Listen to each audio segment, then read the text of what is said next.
Toy izao ndraiky avana ny teny zaraina izay omenantsika anio.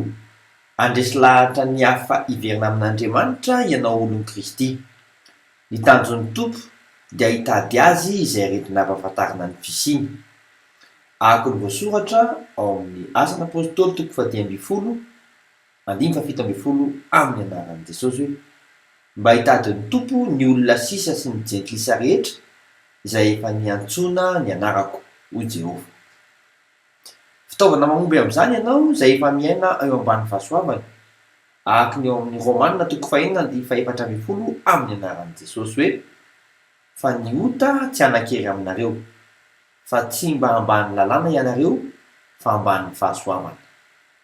Hiova mantsy ny fiainanao ary izay fiovan'izay no hahatonga azy hanarak'ilay Andriamanitra ao.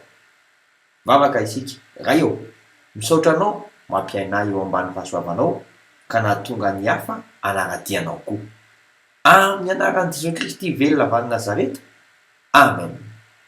Mandra-piaona tompoko.